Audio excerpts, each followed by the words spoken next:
Hello everyone, एक बार फिर से मोस्ट वेलकम एजुकेशन राइज पर। और ये है अपनी सिंथेसिस की सेकंड क्लास, दूसरा भाग। और इस दूसरे भाग में हम करने वाले हैं बिल्कुल विद एग्जांपल्स पूरी इसकी तैयारी। और इसमें हम देखेंगे कि किस तरीके से हम कुछ सिंपल सेंटेंसेस को एक सिंपल सेंटेंस में चेंज करेंगे और कुछ सिंपल सेंटेंसेस को हम एक कंपाउंड सेंटेंस में और साथ ही साथ कॉम्प्लेक्स सेंटेंस में चेंज करेंगे। क्योंकि आपके सामने एग्जाम में दो सेंटेंसेस रहेंगे और क्लियरली लिखा होगा कि इसको सिंपल सेंटेंस में कन्वर्ट करें या फिर कंपाउंड में या फिर कॉम्प्लेक्स में कन्वर्ट करें।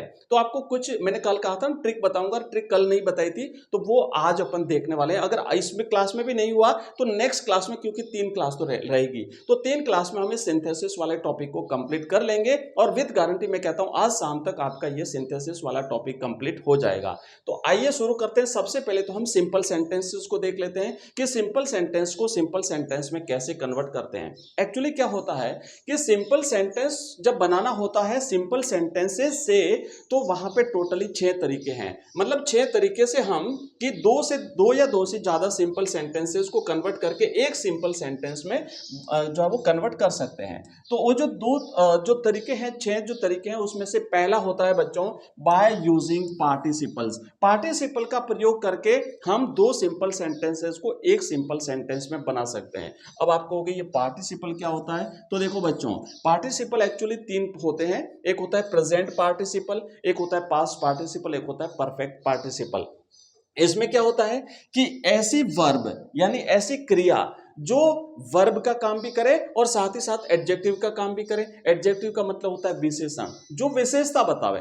ठीक है, तो विशेषण का भी काम करे और एडजेक्टिव का काम करे, दोनों का अगर काम करे तो उसे हम पार्टिसिपल कहते हैं। और ये पार्टिसिपल होते हैं 3 प्रकार के। तो मैं जल्दी से इसको पढ़ लेता हूं। देखो क्या लिखा है कि ऐसी वर्ब क्रियाएं जो वर्ब और एडजेक्टिव दोनों का काम करे उसे हम पार्टिसिपल कहते हैं।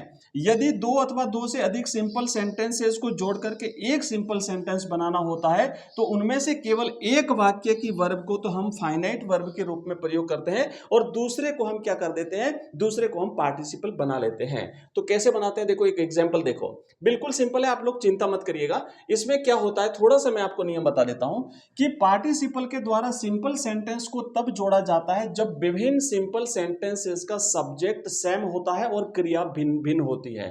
ठीक है, दूसरा होता है कि इसको जोड़ते समय हमें इस बात का ध्यान रखना है कि जो काम पहले हुआ है उसको हम पार्टिसिपल में चेंज करेंगे और जो काम बाद में हुआ है उसकी वर्ब को हम फाइनाइट वर्ब रहने देते हैं। फाइनाइट वर्ब का मतलब होता है मुख्य क्रिया। अब ये कैसे होता है, तो एक एग्जांपल देखो, यहां पे देखो लिखा हुआ है। सबसे पहले हम प्रेजेंट पार्टिसिपल का यूज करके दो सिंपल सेंटेंसेस को एक सिंपल सेंटेंस में कन्वर्ट करेंगे। इसमें वर्ब की फर्स्ट फॉर्म में आईएनजी जोड़ देना है, तो वो हो गया प्रेजेंट पार्टिसिपल। प्रेजेंट पार्टिसिपल कहलाता है। सामान्यतः सिंथेसिस में इसे वाक्य के आरंभ में रखते हैं। एक सेंटेंस देखो, Hari entered the room, he saw a snake. हमने कहा था कि सब्जेक्ट सेम होगा दोनों सेंटेंसेस का और वर्ब दोनों सेंटेंसेस की भिन्न होगी। जो काम पहले हो रहा है उसे पार्टिसिपल में बदलेंगे, जो काम बाद में हो रहा है उसकी वर्ब को फाइनाइट वर्ब में रहने देंगे। पार्टिसिपल में कैसे बदलेंगे, वर्ब की फर्स्ट फॉर्म के साथ में आईएनजी लगा देंगे तो वो पार्टिसिपल हो गया। तो अब देखो शुरू में रखेंगे इसको, तो यहां पे देखो फर्स्ट सेंटेंस है, यानी पहले काम कौन सा हो रहा है, रूम में प्रवेश करना उसका, और फिर जैसे ही प्रवेश किया तो उसने सांप देखा। तो काम पहले क्या हुआ, एंटर करना। तो एंटर के साथ में हमने आईएनजी जोड़ दिया, यानी इसे पार्टिसिपल बना दिया, तो हो गया एंटरिंग। और इसके बाद पीछे वाला भाग रखेंगे एंटरिंग द रूम। रूम में प्रवेश करने के बाद पीछे वाले भाग को यूं का यूं उतार देंगे, हरी सॉ अ स्नेक, हरी ने एक सांप देखा।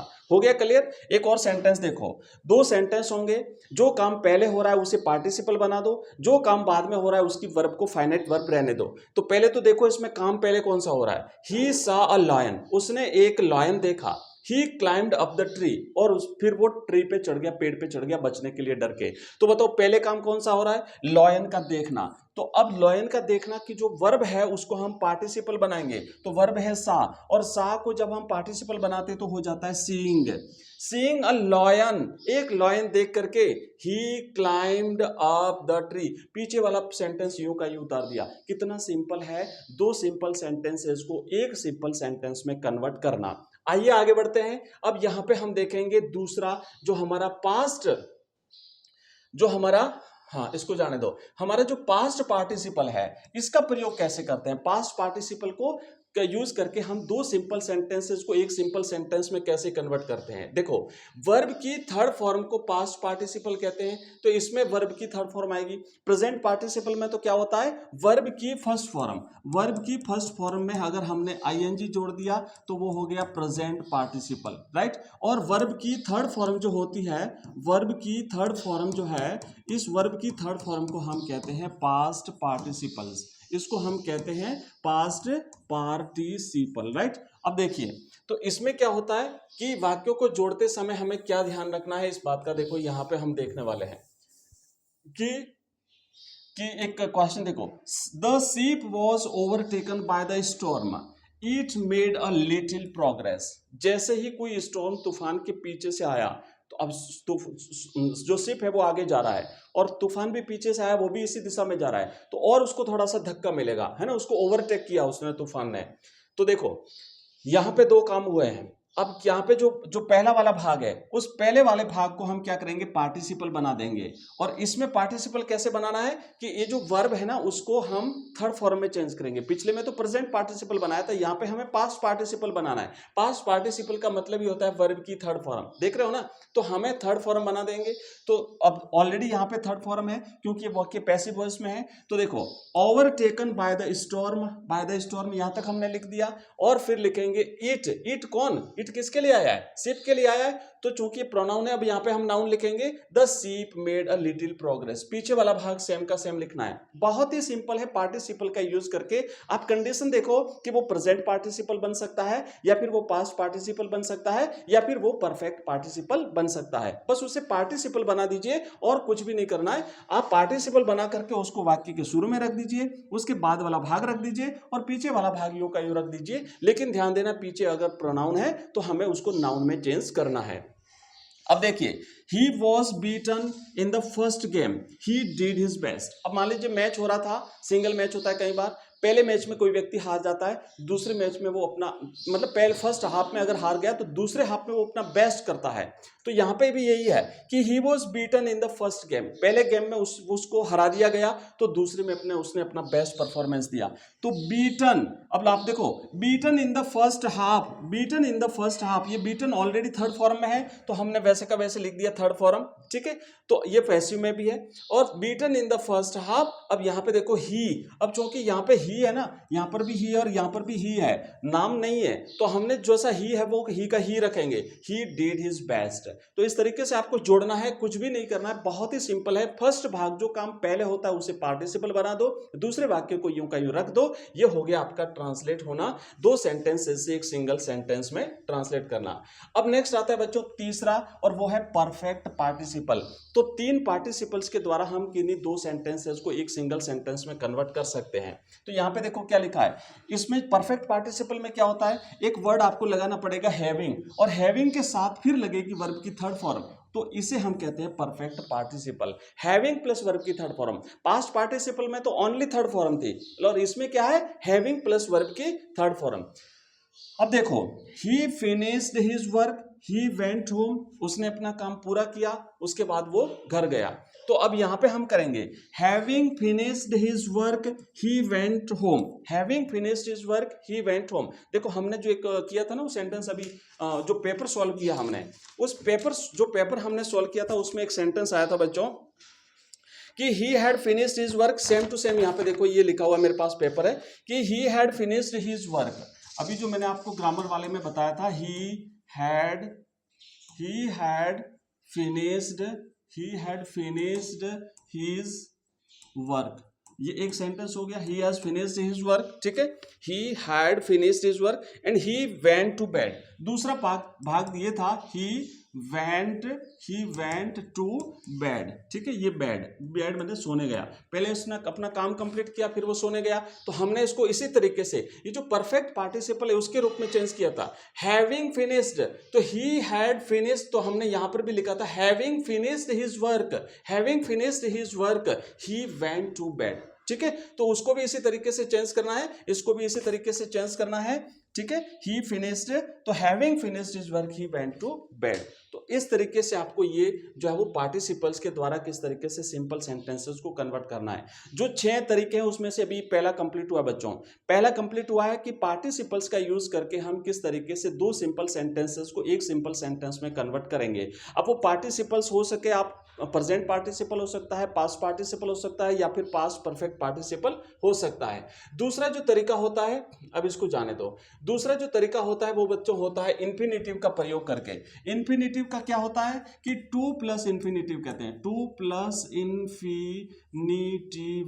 टू प्लस इंफिनिटिव का मतलब क्या होता है, वर्ब की फर्स्ट फॉर्म में वर्ब की फर्स्ट फॉर्म से पहले टू लगा दो तो उसे हम टू इंफिनिटिव कहते हैं। तो दो सिंपल सेंटेंसेस हैं, उनको अगर हमें एक सिंपल सेंटेंस में कन्वर्ट करना है तो हम इसका प्रयोग करके भी उसको कर सकते हैं। तो इसमें कैसे करते हैं कि वर्ब की फर्स्ट फॉर्म से पहले टू लगा करके इंफिनिटिव बनाया जाता है, और इस प्रकार के वाक्य में जो दूसरे वाक्य में मेन वर्ब आई है ना, सेकंड वाला जो वाक्य है उसकी फर्स्ट फॉर्म से पहले हम क्या लगा देते हैं, टू लगा देते हैं। मतलब इंफिनिटिव किसे बनाएंगे, सेकंड जो सेंटेंस है उस सेकंड सेंटेंस की मेन वर्ब से पहले टू लगा दो तो वो हो जाएगा आपका एक इंफिनिटिव। देखो, Ashu worked hard, he wanted to get good marks. अब आशु ने बहुत ज्यादा मेहनत की, क्यों, क्योंकि वो अच्छे नंबर प्राप्त करना चाहता था। तो हम इसे इस तरीके से भी कह सकते हैं कि आशु ने अच्छे नंबर प्राप्त करने के लिए बहुत ज्यादा मेहनत करी। तो दो वाक्य न बोल करके हम एक वाक्य में कह देंगे, तो हम इसे इस तरीके से लिखेंगे कि आशु वर्कड हार्ड। पहला वाक्य हमने यूं का यूं उतार दिया, आशु वर्कड हार्ड। दूसरा वाक्य क्या है, टू गेट गुड मार्क्स। अब वो दूसरा, अब यहाँ पे ऑलरेडी इंफिनिटिव है, कई बार नहीं होता है तब भी हम उसे बना देते हैं, तो हम यहाँ पे लिखेंगे टू गेट गुड मार्क्स। अच्छे नंबर प्राप्त करने के लिए आशु ने बहुत ज्यादा मेहनत करी। ठीक है, तो ये इंफिनिटिव के साथ इस तरीके से सेंटेंस को हम चेंज कर सकते हैं। एक और सेंटेंस देखिए, she is running fast, she wants to catch the bus. वो बहुत तेज दौड़ रही है, क्यों, क्योंकि उसे ट्रेन पकड़नी है, क्योंकि उसे बस पकड़नी है। तो अब देखो कि सी इज, हम क्या करेंगे यहां पे, देखो लिखेंगे she is running fast to catch the bus. वो बहुत तेज दौड़ रही है बस पकड़ने के लिए, वह बस पकड़ने के लिए बहुत तेज दौड़ रही है। तो बिल्कुल सिंपल होता है, सी इज रनिंग फास्ट। अब ये जो है ना, इस भाग को यहां से यहां तक नहीं लिखना है, टू कैच द बस। जो टू से, दूसरा भाग जो टू से शुरू हो रहा है ना, आप ध्यान रखना, अगर ये इस प्रकार के सेंटेंसेस हैं और दूसरा भाग अगर टू प्लस वर्ब की फर्स्ट फॉर्म से शुरू हो रहा है तो उसमें इंफिनिटिव ही लगाना है, उसमें आपको पार्टिसिपल्स मत लगाना, इंफिनिटिव लगा करके उसको आप चेंज कर सकते हो। तो ये हमारा हो गया दूसरा तरीका बच्चों, इंफिनिटिव के साथ हम किस तरीके से जो है वो उसको चेंज करेंगे। एक और सेंटेंस है, अब इसमें जितना ज्यादा अभ्यास करेंगे उतना ज्यादा हो जाएगा, तो इसको हम नहीं लेंगे, क्या अभी तो 2-4 में बहुत ज्यादा है। अब एक होता है बच्चों तीसरा, चौथा जो तरीका होता है हमारा वो ये है, नहीं तीसरा होना चाहिए, चौथा क्रम से कैसे आया, देखो नॉमिनेटिव एब्सोल्यूट कंस्ट्रक्शन। अब नॉमिनेटिव एब्सोल्यूट कंस्ट्रक्शन क्या होता है बच्चों, उस कर्ता को कहते हैं जो वाक्य में स्वतंत्र रहता है, एब्सोल्यूट रहता है, मतलब वो न तो क्रिया को प्रभावित करता है न किसी से प्रभावित होता है। यह पार्टिसिपल से पहले प्रयोग होता है। ऐसे कर्ता का कोई भी प्रभाव वाक्य की क्रिया पर नहीं पड़ता है, क्योंकि यह न तो इनफाइनाइट वर्ब का कर्म होता है न उसकी क्रिया होती है। अब एक देखो कि the storm stopped, people came out of the house. अब मान लो दो सेंटेंस दिए और अब आपको यहाँ पे बनाना है एक सिंपल सेंटेंस, यहाँ पे पीछे लिखा हुआ आएगा कि सिंपल सेंटेंस। अब आपको सिंपल सेंटेंस बनाना है तो हम यहाँ पे क्या करेंगे, आपको क्या लिखना है कि द स्टॉर्म। अब आपको पहले इसको सब्जेक्ट बनाना था, क्योंकि ये जो स्टॉर्म है ना, ये जो है वो ये एब्सोल्यूट कंस्ट्रक्शन है, ये एब्सोल्यूट है, ये किसी से प्रभावित नहीं होगा। और बाकी यहाँ से हमने पार्टिसिपल्स का प्रयोग करना है, हैविंग स्टॉप्ड, और पीछे वाला भाग आपको यूं का यूं उतार देना है। तो इस तरीके से हम नॉमिनेटिव एब्सोल्यूट से भी एक जो है वो चेंज कर सकते हैं। पांचवा हमारा हिस्सा होता है बच्चों नाउन और फ्रेज इन एपोजिशन, यानी जिसे हम केस इन एपोजिशन कहते हैं। इसमें क्या होता है कि जो कर्ता होता है उसको जस्ट उसके बाद कॉमा लगा के रख दिया जाता है और फिर पीछे वाला सेंटेंस कंप्लीट कर देते हैं। तो एक सेंटेंस देखो, यहाँ पे सीधा अपन सेंटेंस देखेंगे, Milton was a famous English poet, he was blind. Milton एक इंग्लिश का बहुत ही प्रसिद्ध कवि था और वो अंधा था। तो अब देखो कैसे करेंगे इसको, इसे हम केस इन एपोजिशन करते हैं कि जिस व्यक्ति के बारे में हम बात कर रहे हैं उस व्यक्ति के बारे में पहले हम कॉमा लगा करके उसके पास में उसका जो उसके बारे में जो बताई जा रही चीज वो वहां पे रखेंगे और फिर पीछे वाले को कंप्लीट करेंगे। तो देखो मिल्टन, मिल्टन कौन, Milton a famous English poet was blind, वो क्या था, वो अंधा था। तो इसे हम कहते हैं केस इन एपोजिशन। जिस व्यक्ति के बारे में हम बता रहे हैं उसी के बारे में वहां पर आपको क्या करना है, उसके बारे में जो विशेषता है उसको कॉमा लगा के रख दीजिए और फिर पीछे वाले भाग को सेंटेंस को कंप्लीट कर दीजिए। लास्ट पार्ट होता है प्रेपोजिशन विथ नाउन और जिरन, या तो जिरन या फिर नाउन के साथ में प्रेपोजिशन जोड़ करके भी हम इसे एक सिंपल सेंटेंस बना सकते हैं। कैसे बनाएंगे देखो, he was greatly surprised, he had stopped. अब वो बहुत ज्यादा सरप्राइज हुआ और वो रुक गया, तो हम यहां पे लिखेंगे कि to his great surprise he had stopped. इसी तरीके से दूसरा देखो, Ganesh helped me, he gave me some money. Ganesh ने मेरी मदद करी, उसने मुझे कुछ पैसा दिया। तो कैसे मदद करी? कुछ पैसा दे करके। तो Ganesh helped me with some money, कुछ पैसों के साथ उसने मेरी मदद करी। तो इस तरीके से बच्चों आपको जो है वो सिंपल सेंटेंसेस को कन्वर्ट करना है, ठीक है। अब बहुत सारे यहाँ पे एग्जांपल्स दिए हुए हैं, तो ये एक्सरसाइज अपन चलो एक आधा क्वेश्चन कर लेते हैं किस तरीके से आपको चेंज करना है।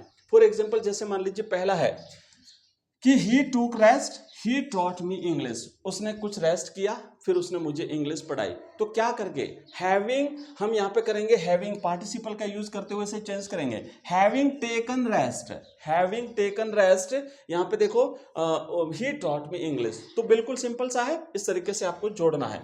अब इसी तरीके से देखो, Neetu received the message, she went to Jaipur. जैसे नीतू को मैसेज प्राप्त हुआ वो जयपुर गई, तो जो काम पहले हुआ उसको अपन पार्टिसिपल में चेंज करेंगे, having received the message Neetu went to Jaipur. तो having received the message Neetu went to Jaipur. बच्चों जितना अभ्यास करोगे ना, तो अभ्यास से ही आप बिल्कुल परफेक्ट बन पाओगे। तो करत करत अभ्यास ते जड़मती होत सुजान, रसरी आवत जात ते सिल पर पड़त निशान। कितनी शानदार बात कही है कि चीजें अगर आपने छोड़ दी, अगर आप डर गए ना तो नहीं सीख पाओगे। आपको लगातार मेहनत करनी पड़ेगी, तो निश्चित रूप से आप बहुत बड़े विद्वान बन जाओगे। आप सीख जाओगे, हर चीज आप सीख जाओगे और पूरे में से पूरे नंबर ले आओगे। कभी भी किसी जो है कठिन कार्य से हमें हार नहीं माननी है। अब बच्चों खूब सारे एग्जांपल्स तो हैं, लेकिन इस क्लास में हम इतना ही करेंगे। नेक्स्ट हमारे अभी 2 और बच गए हैं, किस तरीके से हम कंपाउंड सेंटेंस बनाएंगे और किस तरीके से हम कॉम्प्लेक्स सेंटेंस बनाएंगे। उसके लिए लास्ट 1 क्लास रहेगी हमारी एक और उस क्लास में हम कंप्लीटली इसको कर देंगे। तो मिलते हैं अगली क्लास में, तब तक के लिए जय हिंद, जय भारत।